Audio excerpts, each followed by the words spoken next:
नमस्कार. Quick hill आणि ABP weddings प्रस्तुत माझा कट्टा powered by bank of Maharashtra, Chitale उद्योग समूह, चंदूकाका सराफ अँड सन्स प्रायव्हेट लिमिटेड आणि ऑडिओ पार्टनर स्टोरी टेलमध्ये आपल्या सर्वांचं स्वागत. लेखक, पर्यावरण अभ्यासक अतुल देऊळगावकर सर आजचे आपले कट्ट्याचे पाहुणे आहेत. पर्यावरणामध्ये होणाऱ्या अनपेक्षित बदलांना कसं हाताळायचं, आपत्ती काळाचा सामना कसा करायचा, सध्या घडणाऱ्या घटनांमधनं आपण काय शिकायला हवंय याविषयी आपण आज त्यांच्याशी चर्चा करणार आहोत. गेला आठवडा महाराष्ट्रासाठी क्लेशदायक आणि वेदनादायी होता. रायगड, महाड, चिपळूण, सातारा, कोल्हापूर, सांगली सगळ्याच ठिकाणी तुफान पाऊस पडला, दरडी कोसळल्या, पूर आला. कुणाची घरं उद्ध्वस्त झाली, कुणाचे जीवलग हिरावले गेले, तर अनेकांनी स्वतःचाही जीव गमावला. इकडे राज्यामध्ये ही स्थिती असताना हिमाचल प्रदेशात सुद्धा पुरानं आणि भूस्खलनानं तांडव केलंय. आणि फक्त आपला देशच नाही तर संपूर्ण जगच हवामान बदल आणि नैसर्गिक आपत्तींचा सामना करतंय. अशा आपत्ती घडल्या की आपल्याला निसर्गाचा प्रकोप, निसर्गाचं रौद्र रूप अशी लेबलं लावून टाकतो. पण या आपत्ती घडण्यामागे मानवी चुकांचा किती मोठा वाटा आहे हे अगदी सहज विसरतो. कोणतीही नैसर्गिक आपत्ती घडली की त्याच्या अभ्यासासाठी समित्या स्थापन होतात, अहवाल तयार होतात, त्यावर चर्चा होते. पण अंमलबजावणीच्या बाबतीत उदासीनताच पाहायला मिळते. आजचे आपले कट्ट्याचे पाहुणे असलेले अतुल देऊळगावकर सर गेली जवळपास 2 दशकं आपल्या पर्यावरण विषयक अभ्यासातनं निसर्ग देत असलेल्या धोक्याच्या इशाऱ्यांकडे लक्ष वेधतात. राष्ट्रीय आंतरराष्ट्रीय पातळीवरच्या पर्यावरण विषयक संमेलनातनं हवामान बदल, शेती, पर्यावरणाचं रक्षण या विषयावरती आपली मतं मांडतात. सध्या भारत सरकार आणि महाराष्ट्र सरकारच्या पर्यावरण विषयक विविध समित्यांचे ते सदस्य आहेत. त्यामुळे निसर्गासोबत आपण केलेल्या चुका सुधारण्याची संधी आपल्याला मिळू शकते का, याचं उत्तर आज आपण त्यांच्याकडनं जाणून घेऊया. सर नमस्कार, आपलं मनापासून स्वागत आहे. नमस्कार. अतुल, आत्ता म्हणजे मी अलीकडंच उत्तराखंडला जाऊन आलो होतो आणि तिथं ज्या पद्धतीनं रस्त्यांचं चौपदरीकरणाचं काम करण्यासाठी म्हणून डोंगर कापणं सुरू होतं, तर पर्यावरणाच्या बद्दल खरं तर म्हणजे फार त्याच्याबद्दलचं माहिती नसतानासुद्धा हे जाणवत होतं की हे जे सुरू आहे ते भयंकर, भीषण आणि संतापजनक आहे आणि त्याचे परिणाम आज तिथं बघायला मिळत आहेत. आणि आपल्याकडेही ज्या पद्धतीनं दरडी कोसळत आहेत, गाडगिळांनी एक अहवाल दिला होता, त्याची ज्या पद्धतीनं कुचेष्टा केली गेली, त्याला हीन लेखलं गेलं, तर ह्या सगळ्याचा परिपाक म्हणून आत्ता जे आपल्याकडं होतंय, जे आपल्याला बघायला मिळतंय, ते आलेलं आहे वाट्याला आपल्या. अगदी बरोबर आहे. म्हणजे आपण जर आपला इतिहास पाहिला तर कोणे एकेकाळी भारताच्या 1/3 जी क्षेत्रफळ आहे त्यावर जंगल होतं, साधारणपणे 8 कोटी हेक्टर. 1951 ते 1970 या काळात 34 लाख हेक्टर जंगल नष्ट झालं. मग ते रेल्वे, रस्ते या सगळ्या कामांमध्ये जंगल नष्ट होत गेलं. त्यानंतरचा वन खात्याचा अहवाल असा सांगतो की दरवर्षी साधारणपणे 1.5 ते 2 लाख हेक्टर जंगल नष्ट होत असावं. पण माधवराव गाडगिळांसारख्या शास्त्रज्ञांना असं वाटतं की ते प्रत्यक्षात 8 ते 10 लाख हेक्टर जंगल दरवर्षी नष्ट होतं. भारताला पर्यावरण चळवळीचा पाया जिथून घातला गेला तो कसा घातला गेला? तो सुंदरलालजी बहुगुणा, चंडीप्रसादजी भट यांनी ज्या चमोली भागामध्ये तिथल्या महिलांना जागरूक केलं. का केलं? कारण 1970 साली तिथं न भूतो न भविष्यती असा पूर आला होता आणि त्याची त्यांना कारणं माहिती होती. त्यासाठी आपण जरा थोडंसं जंगल समजून घेऊ. काय आहे, आपल्याला आजकाल खूप जण असं म्हणतात की जंगलातली किती झाडं तुटली आहेत, मग तेवढी आम्ही भरून देऊ ना. तर हे असं नाही आहे. पावसाचा एक थेंब ना साधारणपणे 3 ते 5 मिलीमीटर व्यासाचा असतो. तो पडतो तेव्हा त्याचा वेग 30 ते 40 किलोमीटर तासाला एवढा असतो. ढगफुटी झाल्यानंतर याच्या 2 पट 3 पट असा तो वेग असतो. जेव्हा जंगलामध्ये पाऊस पडतो तेव्हा जंगल आणि गवताचं आच्छादन यामुळे फक्त 0.1 ते 0.3% एवढीच माती वाहून जाते. जंगल नष्ट केलं तर एका हेक्टरवरची 42 टन माती जाऊ शकते एका हेक्टरवर. आणि डेहराडूनच्या माती संशोधन केंद्राचा अभ्यास असा आहे की भारतातनं दरवर्षी 600 कोटी टन माती वाहून जाते. त्यापैकी 200 कोटी टन माती ही धरणांमध्ये जाते, 200 कोटी टन माती ही समुद्रात जाते आणि 200 कोटी टन इतरत्र जाऊन बसते, एवढी मातीची धूप होते. तर जेव्हा आपण जंगल नष्ट करतो, जंगल हे एकाच वेळेला आपल्याला पावसापासून रक्षण देतं, ते कार्बन डायऑक्साईड शोषतं, ते ऑक्सिजन देतं आणि त्या वेळेला ते आरोग्य संरक्षण करत असतं. हे कोरोनाने दाखवून दिलेलं आहे. हे जंगल नष्ट झालं आणि आपल्या जीवावर येतंय म्हणून गौरादेवींनी झाडांना मिठी मारली आणि चिपको आंदोलन तयार झालं. त्या उत्तराखंडमध्ये आता तू जी सांगतोयस राजीव, ती स्थिती काय माहिती आहे का? वेळोवेळी अनेक समित्यांनी अहवाल दिलेले आहेत की इथं तुम्ही रस्ते रुंदीकरण करताना त्यांना खोदू नका. हिमालय हा तुलनेनं अतिशय तरुण हा असा तो पर्वत आहे आणि तो भूकंप प्रवण आहे. किल्लारीच्या भूकंपानंतर संशोधन झालं तेव्हा संशोधक असं सांगत होते की तिथला ताण वाढतोय आणि आता जर तिथं भूकंप होईल तो 9 रिश्टर स्केलचा होणार आहे. हे सगळं माहिती होतं तरीही तिथं तुम्ही सुरुंग लावू नका, रस्ते मोठे करू नका हे सांगत असताना सुप्रीम कोर्टाचा अहवालसुद्धा आहे. हे सगळं असताना तिथं जवळजवळ मोठे, मध्यम आणि छोटे असे 98 धरणं बांधली गेलेली आहेत आणि रस्ता रुंदीकरण केलेले आहे. तू जाऊन आल्यानंतर म्हणजे फेब्रुवारी 21ला आपण पाहिलं की जे हिमस्खलन झालं, ग्लेशियर्स निघून आले आणि त्यामुळं एक धौलीगंगाचं जलविद्युत प्रकल्प वाहून गेला. आता असा प्रश्न आहे की पंतप्रधानांचे मुख्य सचिव नृपेन मिश्रा यांच्या अध्यक्षतेखाली जी समिती नेमली होती त्यांनी सांगितलं होतं की हे प्रकल्प तातडीनं थांबवा. परदेशामध्ये अनेक असे धरणं डिकमिशन करतायत अनेक आपत्तींपासून रोखण्यासाठी, आपत्ती नियंत्रण म्हणून. आता सध्या आपल्याकडे काय होतंय बघा की हे जे धरणं तयार करतो तेव्हा आपण लाभ हानीचं जे गणित मांडतो, ताळेबंद मांडतो, तो अतिशय चुकीचा असतो. त्यामध्ये आपण हानी काय होणार आहे हे गृहीत न धरता लाभ सांगितले जातात. कधीतरी केंद्र सरकारनं, आत्तापर्यंतच्या सर्व पक्षाच्या केंद्र सरकारांनी हे सांगणं आवश्यक होतं की आम्ही जे विकास प्रकल्प म्हणून केलेले आहेत त्यातनं विकास नेमका किती साधला गेला आणि हानी किती झाली. आत्ता परत उत्तराखंडमध्ये काल मोठी ढगफुटी झाली. झालंय असं की आपण जंगलतोड केल्यामुळे, तिथं सुरुंग लावल्यामुळे आणि तो भूभाग अतिशय भुसभुशीत ठिसूळ केल्यामुळे तिथं वारंवार भूस्खलन होत आहेत, अनेक अपघात होत आहेत. या अनेक आपत्तींची पेरणी आपल्या विकास प्रकल्पातून होते. मला असं वाटतं की या महाराष्ट्रातील आत्ताच्या महाभयंकर आपत्तीनंतर आपण विकासाचे प्रश्न, निसर्गाचं अर्थशास्त्र हे समजून घेतलं पाहिजे. दिसतंय काय गेल्या काही वर्षांमध्ये, म्हणजे मी तर म्हणेन की अगदी 10-12 वर्षांपूर्वी सुद्धा परिस्थिती जी नव्हती ती आज आपल्याला अनुभवायला जी मिळते ती अरबी समुद्रामध्ये गेल्या काही काळामध्ये सातत्यानं येत असलेली वादळं, इतकी वादळं मला आठवत नाही 12-15 वर्षांपूर्वी अशी स्थिती होती. पावसाचं आपण बघितलं तर अचानक धुवांधार इतका पाऊस पडतो आणि नंतर अचानक गायब होतो. म्हणजे कोकणात सुद्धा एक जी अशी स्थिती होती की एकदा पावसाळा सुरू झाला की पाऊस पडत राहतो. आता अशी परिस्थिती आहे की काही काळ तुफान पाऊस पडतो, नंतर शांत होतं. मुंबईमध्ये हाच अनुभव आहे. महाबळेश्वरमध्ये जो पाऊस पडला म्हणजे कधी नाही इतकं प्रचंड पाऊस, 800 मिलीमीटर पाऊस काही वेळामध्ये पडतो. तर ही सगळी कशाची लक्षणं आहेत, ह्या कशाच्या पूर्वसूचना आहेत असं आपण मानायचं. या संबंधी ना परत हवामान बदल ही संकल्पना 1988 साली सांगितली गेली. त्यामुळे जगामध्ये जगातल्या संयुक्त राष्ट्रसंघाच्या वतीनं अनेक शास्त्रज्ञ एकत्र आले आणि inter governmental panel on climate change IPCCची स्थापना झाली. 1990 साली त्यांनी पहिला अहवाल दिलेला आहे आणि हवामान बदल ही संज्ञा त्यानंतर रूढ झाली. म्हणजे हा 30 वर्षातला आपण इतिहास बघितला तर ते तेव्हापासून सांगतायत की याला कर्ब उत्सर्जन जबाबदार आहे. 1990ला ते म्हणाले होते की कर्ब उत्सर्जन जसं वाढत जाईल तसं त्या प्रमाणामध्ये जगाचं तापमान वाढणार आहे. त्यावेळेला त्यांचा अंदाज होता ते 0.6 वाढेल. आत्ता तेच म्हणतात की आपलं आधीच म्हणजे औद्योगिक क्रांतीच्या मानानं आत्ता 1.2 ते 1.4 डिग्री सेल्सिअसनं आपलं तापमान वाढलेलं आहे.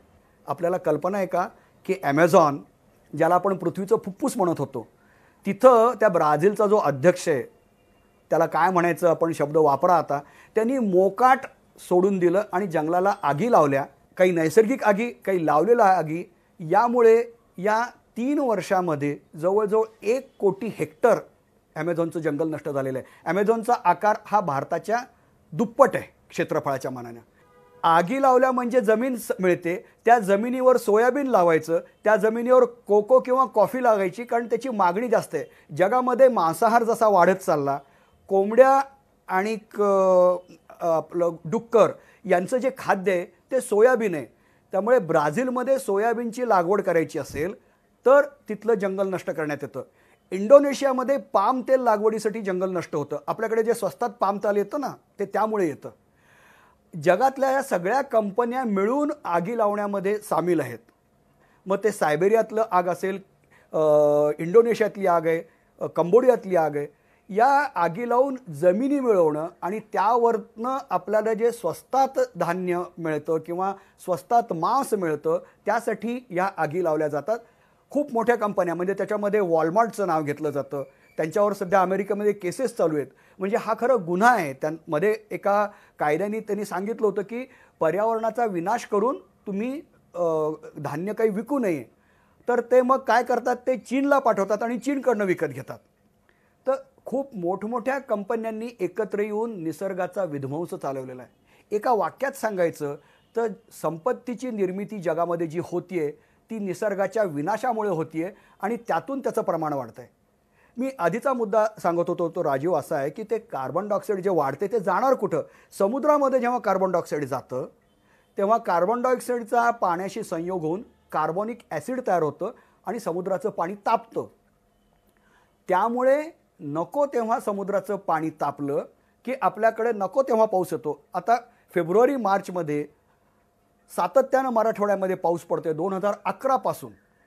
म्हणजे पिकं येतात तेव्हा पाऊस पडतो आणि पिकं नष्ट होतात म्हणून शेतकऱ्यांच्या आत्महत्या वाढतात. त्यावेळेला गारपीट पण होतीये आणि अरबी समुद्रामध्ये जे चक्रीवादळं वाढत आहेत त्याचंही कारण कार्बन इमिशन वाढून ते कार्बन शोषून घेतलं जाणं हे आहे. आता गेल्या म्हणजे 29 जूनची घटना आपण बघू. म्हणजे आपण हे सगळ्या घटना कशा अलार्मिंग आहेत यासाठी हे सांगायचं आहे की कॅनडामध्ये 49.6 अंश सेल्सिअस तापमान गेलं आणि कॅलिफोर्नियामध्ये 54, पाकिस्तानमध्ये 52 अंश सेल्सिअस गेलं. 50च्या पुढं माणसाचं काय होणार आहे? आपण त्या दिशेनं चाललोय आणि म्हणून जगानं एकत्र आलं पाहिजे कार्बन उत्सर्जन कमी करण्यासाठी. म्हणजे आत्ताचं जे 2020ला जे जागतिक हवामान परिषद झाली नाही ती आत्ता ऑक्टोबरमध्ये इंग्लंडच्या ग्लासगोमध्ये होणार आहे. तिथलं उद्दिष्ट काय आहे तर 2050पर्यंत जगाला कार्बनमुक्त केलं पाहिजे, पण 2030पर्यंत आपण निम्म्यावर तरी आलं पाहिजे. त्या दृष्टीने जर आपण वाटचाल केली तर पुढच्या पिढीला आपण भवितव्य काही सुरक्षित देऊ शकतो. नाही तर आपण ना सरळ रेषेत विचार करतो राजीव, म्हणजे लिनियर विचार असतो. काय होईल? आणि एकतर ना हवामान बदल ही सगळ्या अधिकाऱ्यांना नेत्यांना फार दूरची घटना वाटते. ते तिकडं ध्रुवावर काहीतरी होईल किंवा ते बेटांना काहीतरी होईल. तो बांगलादेश आहे ना, समुद्र सपाटीपासून त्याची उंची फक्त 8 फूट आहे, तो बुडेल. मालदीव बुडेल, आम्हाला काही होणार नाही. मला असं वाटतं ना की प्रत्येकाला आपला मतदारसंघच दिसतो. 2018 साली विधिमंडळामध्ये एक चर्चा होती, त्याला जाण्याचा प्रसंग आला होता. विषय होता हवामान बदलाचाच आणि त्याला 340 पैकी अंदाजे 40-50 आमदार उपस्थित असतील. बहुतेक सगळे ज्येष्ठ आमदार होते आणि कार्यक्रम संपल्यानंतर त्यातले एक ज्येष्ठ आमदार म्हणाले की अहो तुम्ही जर समजा ना सांगितलं अगदी छातीठोकपणे, अगदी पक्क सगळ्या शास्त्रज्ञांनी एकत्र येऊन की 2050 साली जग बुडणार आहे, नष्ट. तर आम्ही काय विचार करू माहिती आहे का? 2050 वजा 2018 32 वर्ष, या 6 निवडणुका, त्याची तयारी करा. ही मनस्थिती जवळजवळ सगळ्या नेत्यांची, लोकप्रतिनिधींची आहे की ते फक्त त्यांना मतदारसंघ दिसतो, तो छोटा असेल किंवा मोठा. याच्या पलीकडे जाऊन विचार करायचा ना तो मालदीवच्या मोहम्मद नाशीद यांनी केला होता. त्यामुळे त्यांना जगात मान होता आणि त्यांना दिसत होतं की हवामान बदलामुळे जगाचं काय होणार आहे, आमचं काय होणार आहे. सर खरं तर म्हणजे आपण ग्लोबल क्लायमेट चेंजबद्दल बोलतोय, पण मला परत एकदा गेल्या आठवड्यात घडलेल्या घटनांवर बोलायचं आहे की आपण आत्ता हिमालयाबद्दल बोललो की हिमालय कसा आधीच भुसभुशीत आहे, पण सह्याद्रीबद्दल आपण आत्ता जे पाहिलं म्हणजे मग ते तळीयेसारखी घटना असो किंवा आंबेघरमधली घटना असो, इतक्या मोठ्या प्रमाणात म्हणजे डोंगराचा मोठाच्या मोठा भाग खाली आला. याला फक्त त्या कमी वेळात झालेला जास्त पाऊस कारणीभूत आहे की आपल्या आणखीन काही चुकांमुळे सह्याद्रीच्या बाबतीत सुद्धा काही म्हणजे तो भुसभुशीत झाला म्हणा किंवा काही असं काही घडतंय जे आता आपल्याला कळणं गरजेचं आहे. सह्याद्री नक्की खरंच म्हातारा होतोय का किंवा काय झालंय नक्की? नाही, भारती एक कादंबरी आठवते का नाही मला कल्पना नाही. अनिल बर्वे यांची डोंगर म्हातारा झाला अशी कादंबरी होती. मला वाटतं 1980-81च्या आसपास ती आली होती. आपण डोंगर म्हातारा केलाचे प्रयोग ठिकठिकाणी करतोय. सह्याद्री विषयीचा वेस्टर्न घाटचा अहवाल आपल्याला कल्पना आहे माधवराव गाडगीळ यांनी दिला. त्यानंतर कस्तुरी रंगनचा अहवाल आला. त्यात त्यांनी स्पष्ट सांगितलंय की खाणी, बांधकामं, त्यानंतर खोदकामं आणि जंगल नष्ट करणं यामुळे अनेक आपत्ती येणार आहेत आणि सह्याद्रीची हानी होती आहे. खरं तर सह्याद्री हा कातळाचा, आपल्याला सह्याद्रीची तारीफ आपण स्तुती किती केलेली याची कल्पना आहे. त्या सह्याद्रीला आपण कसं जपतोय आणि तो सह्याद्री, तो वेस्टर्न घाट किती राज्यांमध्ये पसरलेला आहे.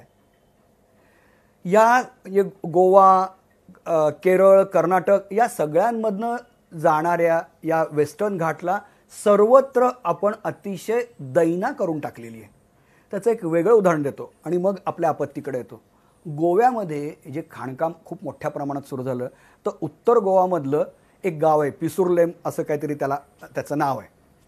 त्या गावामध्ये खाणीमुळे 10 वर्षात पाणी निघून गेलं. म्हणजे नदीतलं पाणी गेलं, ओढे आटले आणि तिथं टँकर, जे पाण्याच्या बाबतीत स्वयंपूर्ण गाव होतं तिथं टँकर लागायला लागले. मग याचं संशोधन केल्यानंतर काय कळलं की ते जे पाणी म्हणजे तो डोंगर होता तिथं तुम्ही बशी केली तर ते पाणी तिथंच जाणार आहे आणि ते सगळं पाणी इकडचं त्यांनी खेचून घेतलं. हे जसं होतंय तसं त्या सह्याद्रीमध्ये गोवा, कर्नाटक यात खाणींनी जो काही उच्छाद मांडलेला आहे त्यांनी, आणि त्याहीपेक्षा आधी मी जे तुम्हाला सांगितलं की जंगल नष्ट किती प्रमाणात केलं जातं, अभयारण्य म्हणून आपण राखीव ठेवलेली आहेत ती किती नष्ट केली जातात, याचे केंद्र सरकारचेच अनेक अहवाल आहेत. आणि ते सगळे दरवेळेला ते सांगतात की पूर येण्याला जंगल नष्ट करणं हे खूप महत्त्वाचं कारण आहे. आपण सह्याद्रीमध्ये, महाबळेश्वरला तुम्ही जाऊन बघा किती बेकायदेशीर बांधकामं आहेत. आणि आपल्याकडं तर महाराष्ट्र या बाबतीत इतका महान आहे की बेकायदेशीर इमारतींना आपण कायदेशीर करतो. हे किती वेळेला आपण धडे घेतो. माळीण आपल्याला काय सांगत होतं, माळीणीने काही धडा दिला होता की नाही. हे सगळे धडे दिल्यानंतर कुठल्या सरकारने या बेकायदेशीर बांधकामांना उद्ध्वस्त करणं, पाणथळ जागांवरचं अतिक्रमण नष्ट करणं आणि पाण्याला वाट करून देणं. तुम्ही पाण्याला वाट करून दिली नाही तर ते वाट शोधत असतं. मग पाणथळ जागा आणि डोंगर या सगळ्याचा एकत्र परिणाम होणार का नाही. आणि त्यामुळे एक लक्षात घ्या की आपल्याकडं पुराचं प्रमाण दरवर्षी वाढत चाललेलं आहे. 1951 साली यासंबंधीची चर्चा सुरू झाली आणि 1976ला पूर काय येतात याचा एक आयोग तयार झाला होता आणि त्याचा अहवाल संसदेमध्ये सादर केला होता. त्यात असं म्हटलेलं आहे की पाणथळ जागा नष्ट करणे, रेल्वे रूळ, रस्ते, आता आपण जे हमरस्ते बांधतोय, महामार्ग बांधतोय, त्या महामार्गावरचं पाणी थेट सगळ्या गावांमध्ये जातं. नाल्यांची रचना ही कशी आहे तर हे जे बिल्डर आहेत त्या बिल्डरांनी गेल्या 30 वर्षामध्ये मेरी म्हणजे मेकॅनिकल इंजिनियर्स रिसर्च इन्स्टिट्यूट नाशिकची जी आहे त्यांचे डिझाईन घेणं बंद केले. ते स्वतःचे डिझाईन घेतात. यामुळे काही आपत्ती येईल का नाही याचा विचारच केला जात नाही.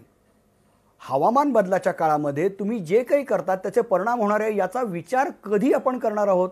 आपल्या विषयपत्रिकेवर हे डिझाईन नावाचा काही आपण अजिबात विचार करत नाहीत आणि हे आपल्याला त्रास देतात.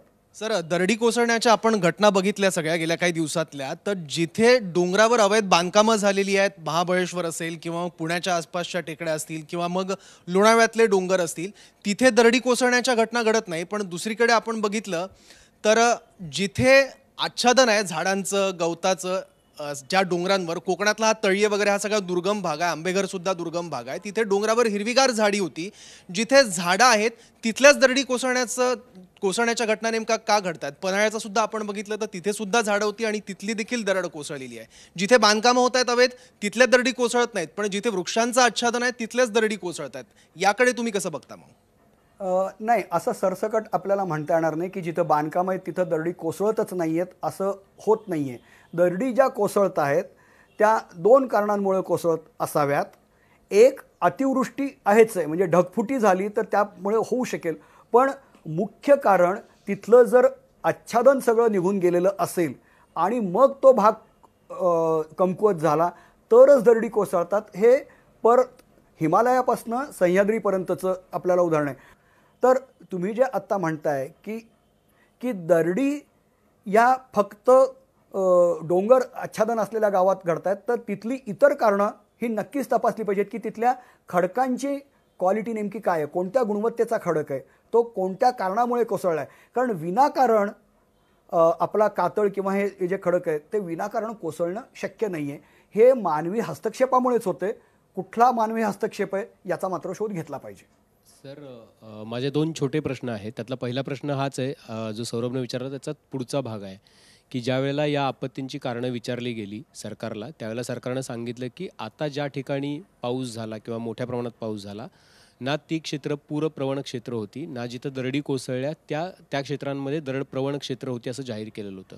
अर्थात त्याच्यासाठी काहीतरी अभ्यास सरकारने केला असेल. तर मग अशा दरडप्रवण नसलेल्या क्षेत्रांमध्ये ज्या आपत्ती आलेल्या आहेत किंवा पूरप्रवण नसलेल्या क्षेत्रांमध्ये ज्या आपत्ती येत आहेत तिथं मानवी हस्तक्षेपाचे काय म्हणजे कुठल्या खुणा दिसत आहेत तुम्हाला आणि त्याची कारणं काय आहेत? परत आपण थोडंसं इतिहासाचं जाऊ. महानदीवर धरण 1958 साली हिराकूड धरण जगातलं त्यावेळेचं सगळ्यात मोठं धरण बांधलं गेलं 1958ला. तर त्या धरण बांधल्यानंतरचा एक 20 वर्षानंतर त्याचं जो चिकित्सा त्याची केली गेली आणि संसदेत मांडली गेली ती तुम्हाला सांगतो की धरण बांधायच्या आधी मोठा पूर दर 5 वर्षांनी येत होता आणि महाभयंकर पूर 12 वर्षानंतर येत होता आणि धरण बांधल्यानंतर दरवर्षी पूर यायला लागला.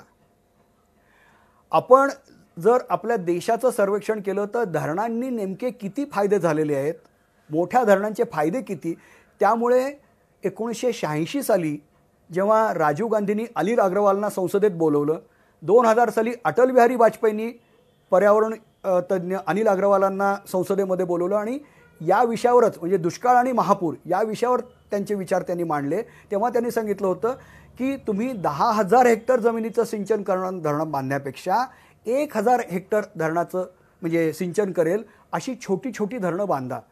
कारण मोठ्या धरणांमुळे जे काही आपण फायदे सांगतो तेवढे होत नाही आहेत, याचा एकदा पुन्हा आपण विचार करायला पाहिजे. म्हणजे आपण हे का विचारत नाही की दरवर्षी पुरांची संख्या वाढत का जाते? नुसती पुरांची संख्या वाढत नाही, पुरांचे दिवस पूर्वी म्हणजे 1980 पर्यंत साधारणपणे 1.5 दिवस पूर टिकत होता, आता तो 3.5 ते 4 दिवस चाललेला आहे. या पुराचं सगळी आपण जर चिकित्सा केली तर आपल्याला लक्षात येईल की आपली पूर्ण हे जे व्यवस्थापन आहे धरणांचं त्याच्याविषयी आपण पुनर्विचार करायची गरज आलेली आहे. आणि त्यामध्ये भर काय जी पडते, आपल्या वर्षाचे तास असतात 8,760 आणि पावसाचे तास पूर्वी होते 100. ते आता 60 तासातच सगळा पाऊस पडतोय, कधी कधी त्याहीपेक्षा कमी वेळात पडतोय. हे हवामान बदलाचं प्रमुख लक्षण मानून आपण आपलं डिझाईन बदलणार का नाही? हे नसल्यामुळे काय होते लक्षात घ्या की फक्त आपत्ती तिचा कारभार चालवते. We are at receiving end. आपण फक्त सहन करत जातोय आणि या संबंधी कधीही गांभीर्यानं आणि शास्त्रशुद्ध चर्चा करत नाही. आणि केली तरी आत्ता राजू म्हणाला तसं की आपण या सगळ्यांची वासलात लावून टाकतो. गाडगीळ रिपोर्ट ठेवला बाजूला, कस्तुरी रिंगण रिपोर्ट ठेवला बाजूला, जणू काही त्यांना काही कळतच नाही. कारण आमचा विकास, आमच्या या योजना या पद्धतीने चालल्या पाहिजेत, ह्यामधले जे काही इंटरेस्ट आहेत ना, त्यामुळे या सगळ्या गोष्टी होत आहेत. इथं खरं मला या निमित्ताने पूर्ण सगळ्या तरुणांना, विद्यार्थ्यांना असं म्हणावं असं वाटतं, विद्यार्थी कधी प्रश्न का विचारत नाही तो? म्हणजे 1970ला मराठवाड्यामध्ये विद्यार्थ्यांनी विकासाचं आंदोलन केलं होतं आणि ते लोकप्रतिनिधींना रस्त्यावर थांबून प्रश्न विचारत होते की विकास का होत नाही आहे. तसं आपण कधी विचारतो का की आम्ही पाण्याची बाटली विकत का घ्यायची, आम्हाला शुद्ध पाणी द्या? आम्हाला शुद्ध हवा द्या, असे काही आपण प्रश्न विचारतो का? आपल्याला कल्पना आहे का की महाराष्ट्राची अवस्था काय आहे? आपल्या राज्यातल्या 75,000 कारखान्यापैकी 38,000 कारखाने हे अतिप्रदूषित आहेत. 49 नद्या या अतिप्रदूषित आहेत आणि जवळजवळ 34 गावं, देशातल्या 94 गावापैकी 34 गावं हे हवेने अतिप्रदूषित ही महाराष्ट्रातली आहेत आणि ही वरच्यावर वाढत चालली आहेत. आपण काय प्रश्न विचारतो? जर पुढच्या पिढींना आपण स्वच्छ हवा आणि पाणी देणार नाही तर तुमच्या गुंतवणुकीचा फायदा काय आहे? अतुल सर, तुम्ही आता डिझाईन बदलण्याबद्दल बोलत होतात, पण त्याच वेळेला आपल्याकडे ज्यावेळेला ह्या सगळ्या आपत्तीची चर्चा चालू झाली त्यावेळेला सरकारनं असं सांगितलं की जिथं जिथं असे पूर येत आहेत तिथं तिथं आम्ही त्या नद्यांना आणि समुद्राच्या काठालाही संरक्षक भिंती बांधूत.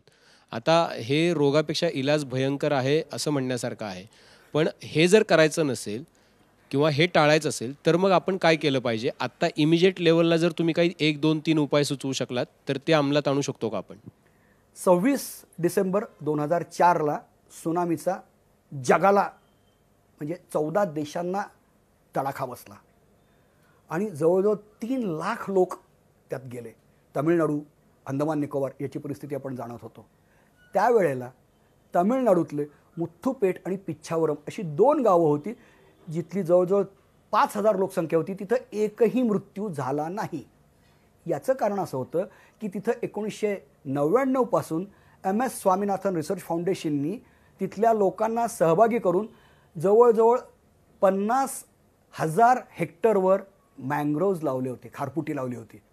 खारफुटी ही संरक्षक भिंत आहे जमीन आणि समुद्र यांच्यामधली आणि ती पाणी जाऊ देते, बाकी सगळ्या गोष्टी अडवून धरते. हे सगळीकडे सांगितलेलं आहे, अनेक समित्यांमध्ये सांगितलेलं आहे. मुंबईच्या उच्च न्यायालयानं असा आदेश दिलेला आहे की तुम्ही कांदळवनं खारफुटी नष्ट करू नका. आणि महाराष्ट्रामध्ये किती कांदळवन नष्ट झाले बघा तुम्ही. दरवर्षी हजारो हेक्टरवरचं खारफुटी आपण तोडून टाकत असतो आणि मग हे तोडून काहीतरी सोपे उपाय आपण करायला जातो, पण असं करून चालणार नाही. लक्षात घ्या, आपत्ती व्यवस्थापनातला सगळ्यात पहिला जो मुद्दा आहे ना की आपत्ती निवारण म्हणून जोखीम कमी करण्यासाठी त्याची पहिली परिषद ह्या सुनामीनंतर लागलीच. म्हणजे जानेवारीच्या 2005मध्ये युगोत झाली होती आणि 168 देशांचे लोक जमले होते आणि त्यांनी असं ठरवलं की 15 वर्षात आपण आपत्तीची जोखीम निम्म्यावर आणली पाहिजे. आणि त्यानंतर जगात सगळीकडे आपल्या देशात आपत्ती व्यवस्थापन प्राधिकरणं चालू झाली. यांनी काय सांगितलं की तुम्ही आधी प्रत्येक राज्यांनी, देशांनी आणि राज्यांनी आपत्तीशी संवेदनशील, आपत्ती प्रवण भाग यांचा नकाशा तयार करा. मग चक्रीवादळ, भूकंप, भूस्खलन, औद्योगिक अपघात या सर्वांचा एक नकाशा करून तिथं आपत्ती कमी करण्यासाठी काही कामं करा. आपण माफक जरी खर्च केला ना आपत्ती निवारणाचा, जो आत्ता मी तुम्हाला मुथ्थुपेटचा सांगितला, तर आपत्तीमध्ये कोट्यवधी रुपये वाचत असतात. त्यामुळे याला शॉर्टकट काही चालणार नाही आहे. आपल्याकडं आपत्ती निवारण हे कुठं अजेंड्यावरच नाही आहे, अग्रक्रमातच नाही आहे. त्यामुळं आपण आत्ता जे काही बोलतोय त्याला दीर्घकालीन उत्तर आहे. लोकांचा सहभाग घेतलाच पाहिजे. लोक जेव्हा आपल्या साथीला येतील तेव्हा त्यांना स्थानिक भागाचं महत्त्व पटेल आणि ते जे काम करतील ते अधिक जागरूकपणे आणि काटेकोर असेल. आपण बाहेरून जर काही लादलं तर ते फारसं टिकणार नाही. अतुल सर, एक छोटा प्रश्न असा आहे की तुम्ही आता हे सगळं बोलताय, पण दुसरीकडे आपली लोकसंख्या झपाट्याने वाढते. आपण 150 कोटीच्या पुढे गेलेलो आहोत आणि आपल्याला रस्ते हवे आहेत, आपल्याला पाणी हवं आहे, त्यासाठी धरणं हवी आहेत, आपल्याला बांधकामं चालू आहेत, घरं हवी आहेत आपल्याला, आणि त्यासाठी मग वनांकडे आपण सरकतो आहे. तर विकास आणि पर्यावरणपूरक विकास ह्याची सांगड कधी घातली जाईल असं वाटतंय का आपल्याला? तुम्ही विकास करा, अजिबात काही तक्रार नाही, पण तो पर्यावरण जपून करा. पर्यावरणाची हानी करणारा विकास करू नका. हे युरोपमध्ये ठाई ठाई सांगून ते पटवलं जातं आहे. निव्वळ पैशाचा विचार हा काही सुसंस्कृत विचार आणि विवेकी विचार नाही आहे. याकडे आपण कधी लक्ष वेधून घेणार आहोत? पर्यावरणावर अवलंबून किती लोक आहेत याची कल्पना आहे?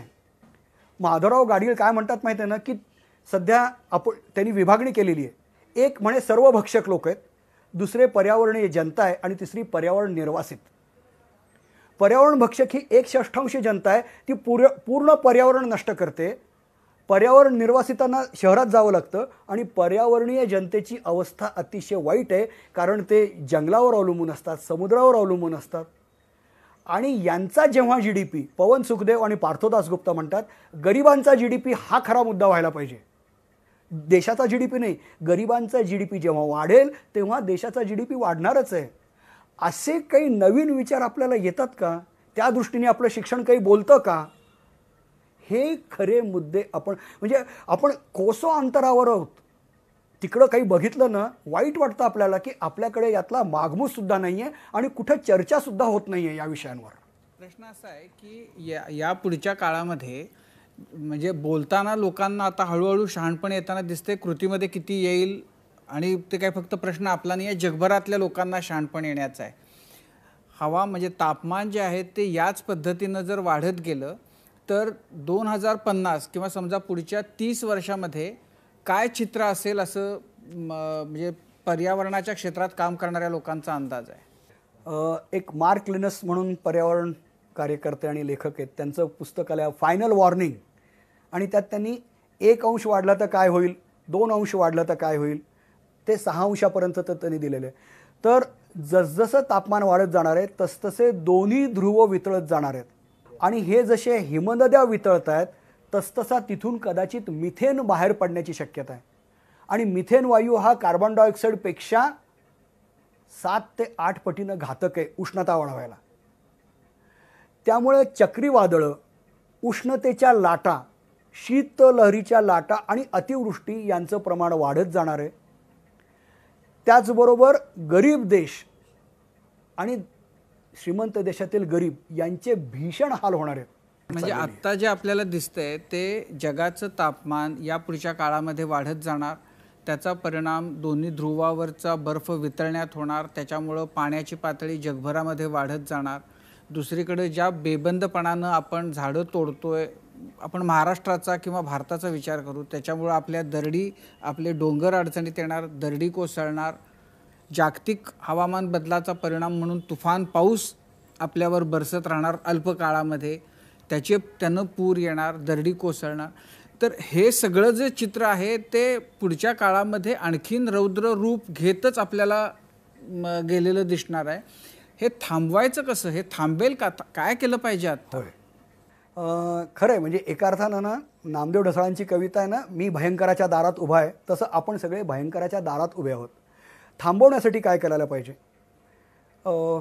ग्रेटा थुनबर्गने जे आंदोलन चालू केलं होतं, ज्यामुळे जगातले 1 कोटी मुलं रस्त्यावर आली, तिचं जे आंदोलन आहे ते खूप महत्त्वाचं आहे.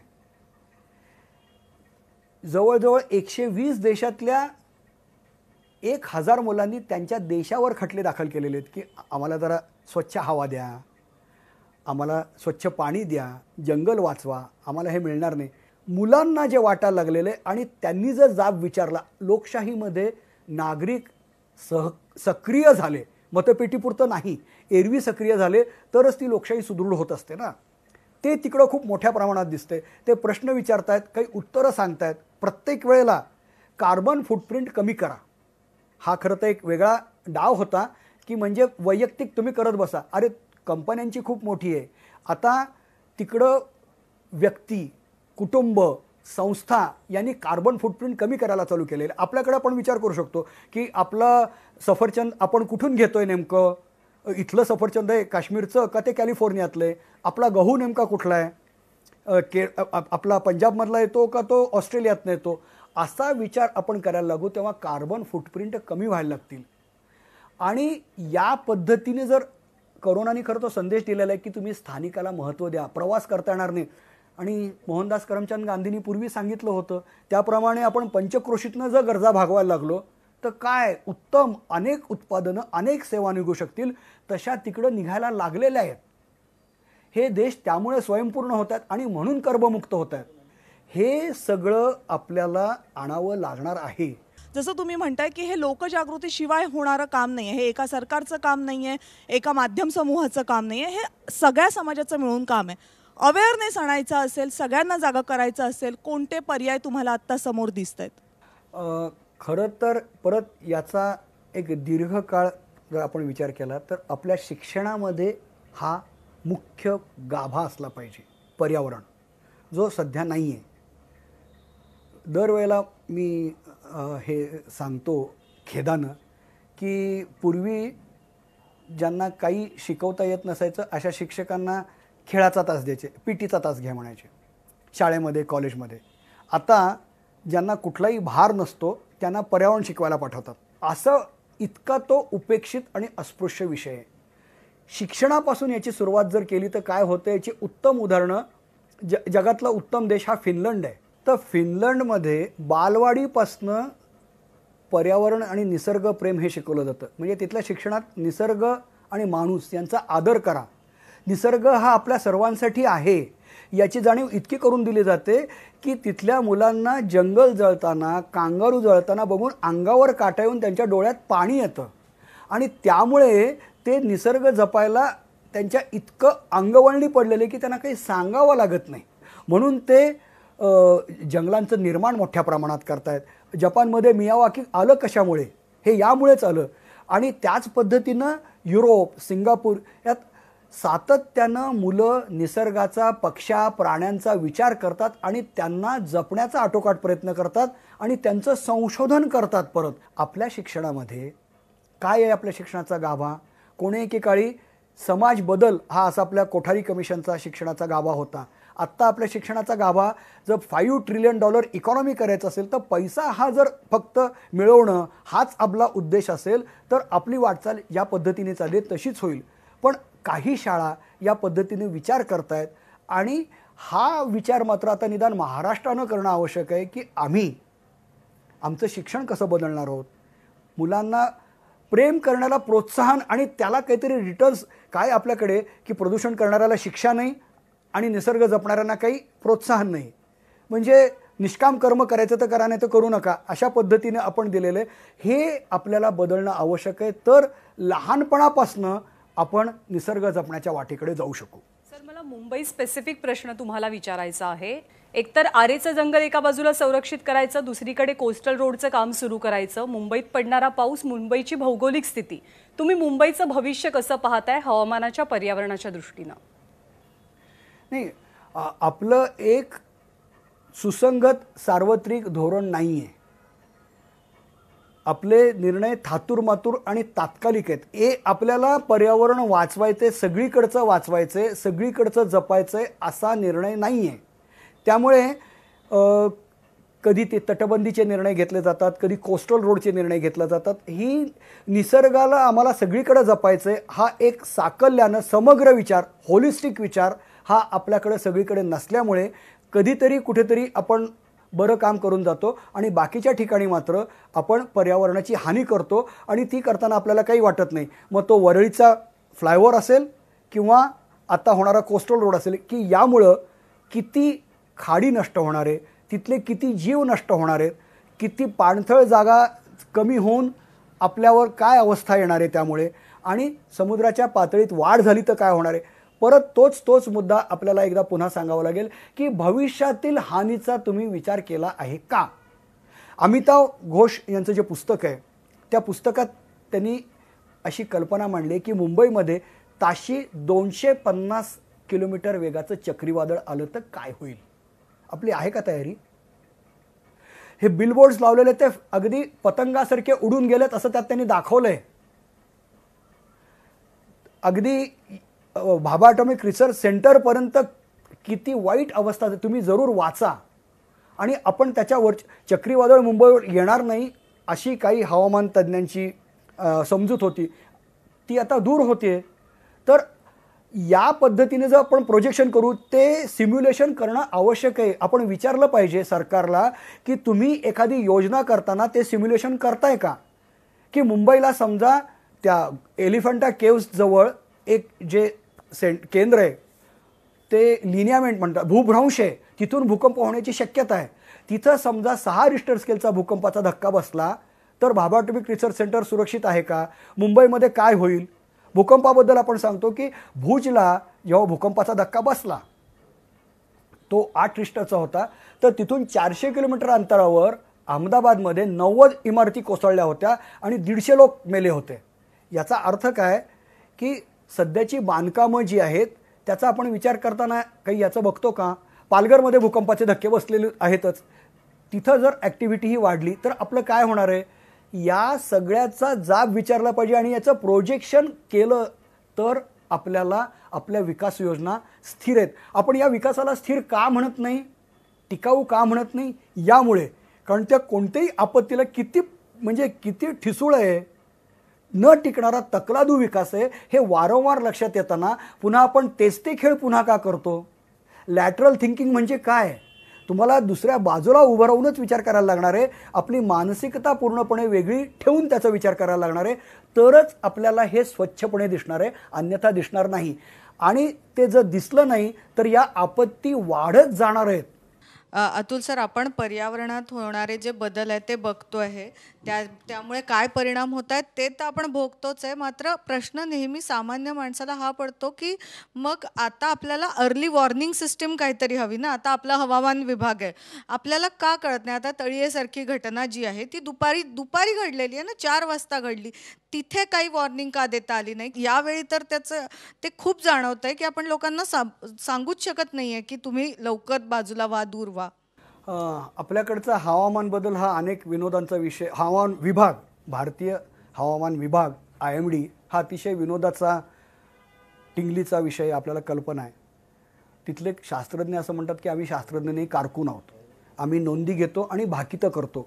सिंगापूरमध्ये तुम्ही गेलात तर रहाट पाळण्यात बसला तर ते सांगतात की 2 ते 4 या वेळामध्ये आम्ही तो बंद करतो, कारण वीज पडणार आहे, आणि वीज पडते. चीनमध्ये जो गारपिटीचा पाऊस आहे तो साध्या पावसात ते रूपांतरित करतात.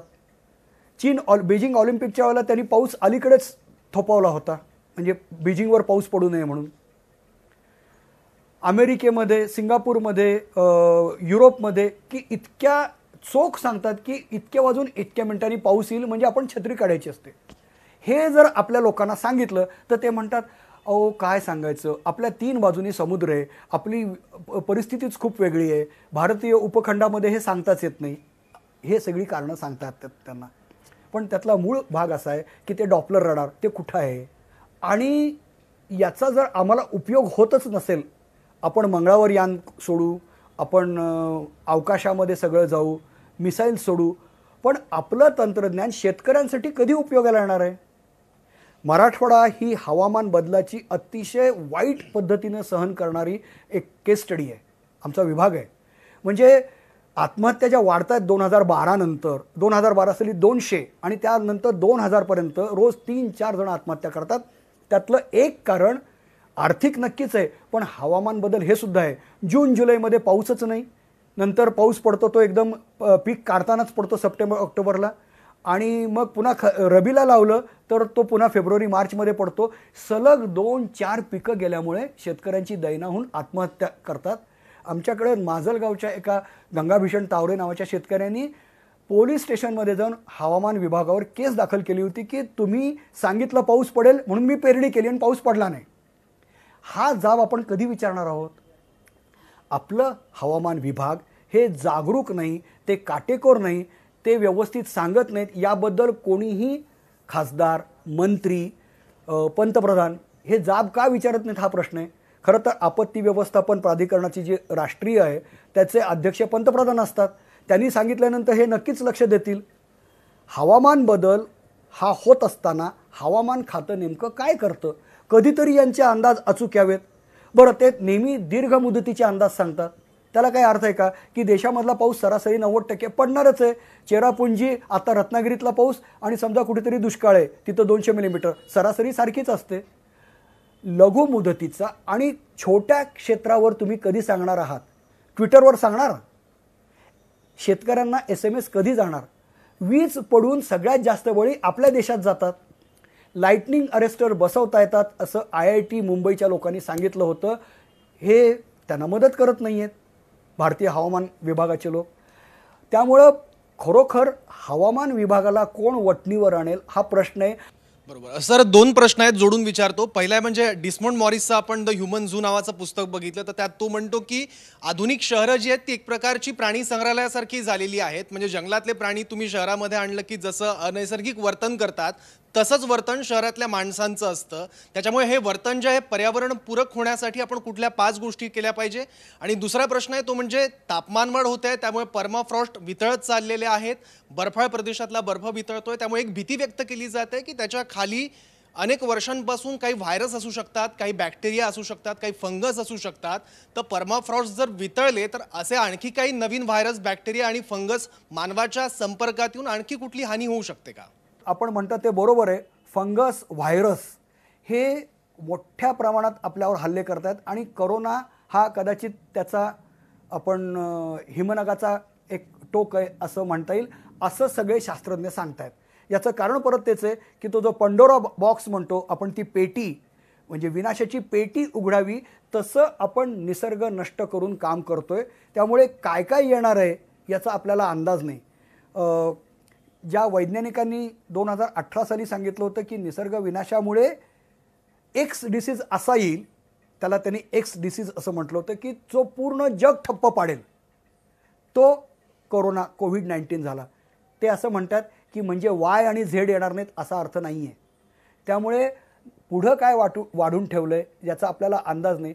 पण एक नक्की आहे की जसं जसं जंगल नष्ट होऊन आपल्याकडं प्राणी आणि पक्षी येतात, तसतसे अनेक रोग आपल्याला ते देणग्या रिटर्न गिफ्ट म्हणून आपल्याकडे येणार आहेत. तुमचा आधीचा जो प्रश्न होता डेस्मॉन्ड मॉरिसच्या प्रश्नाबद्दल, की त्यांनी त्या ह्युमन झूमध्ये सांगितलं होतं, ते अगदी बरोबर. त्याचं म्हणणं परत तेच होतं. या सगळ्या अनेक लेखकांनी असं सांगितलेलं आहे की निसर्गापासून आपण तुटलोय. हो, चिमण्या नष्ट झाल्या, काही वाटत नाही. भुंगे, गोगलगाई हे सगळे आपल्यापासून तुटून चाललेले आहेत. म्हणजे WWFचा अहवालच आहे की 1970 पासनं आजपर्यंत 10 लाख प्रजाती या नष्ट झालेल्या आहेत, संपल्या. आता त्या पुन्हा कधी बघायला मिळणार नाहीत. फुलपाखरं हे सगळे जे आपले चाललेले आहेत, याच्यामुळं आपल्याला काही कळवळा वाटतो का? अतुल, आत्ता जे काही आपण अनुभवतोय महाराष्ट्रात, देशात किंवा जगभरामध्ये, तर एक पर्यावरणाचा अभ्यासक, पर्यावरण प्रेमी म्हणून हे सगळं घडत असताना म्हणजे काय भावना आहेत तुझ्या, की हे आम्ही सांगत होतो आणि तुम्ही ते केलं नाहीत?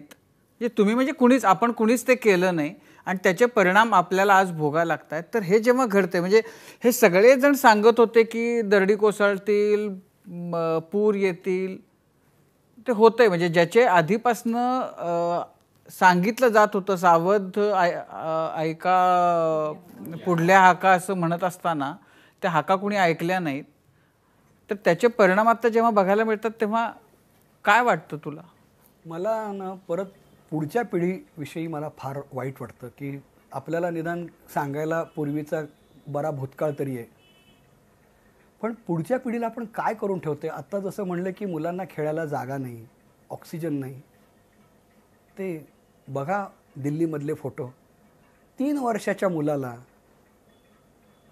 अस्थम्यामुळे त्रास होतो. इंग्लंडमधले 9 वर्षाची मुलगी अस्थम्यामुळे जाते. आपल्याकडे किती मृत्यू होतात दरवर्षी? 12 लाख मृत्यू हे श्वसनाच्या विकारामुळं, हवा प्रदूषण असल्यामुळे मरतात.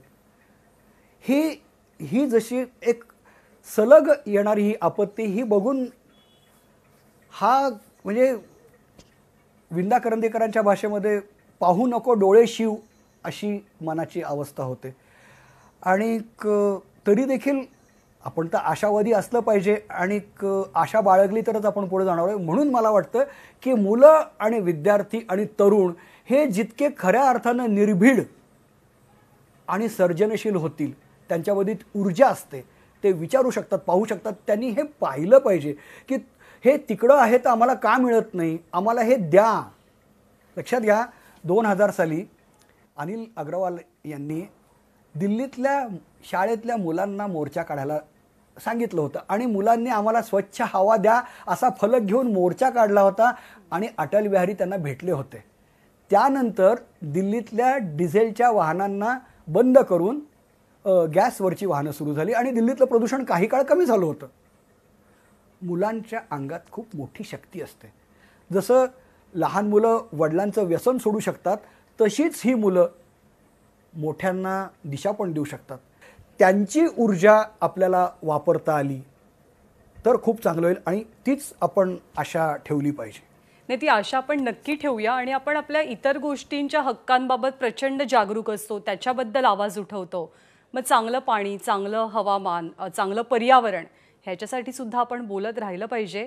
आपल्याकडे एक म्हण आहे की पुढच्याच ठेस आणि मागचा शहाणा, पण सध्या पर्यावरणाच्या बाबतीत, हवामान बदलांच्या बाबतीत सगळेजण फक्त ठेचकळतायत, शहाणा कोणीच होत नाहीये.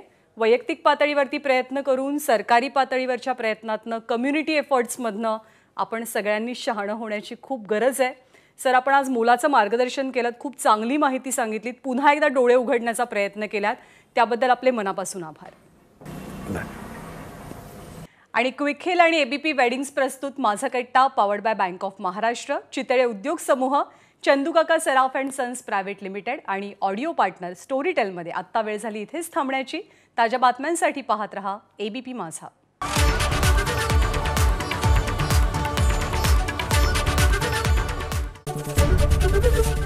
एबीपी माझा, उघडा डोळे बघा नीट.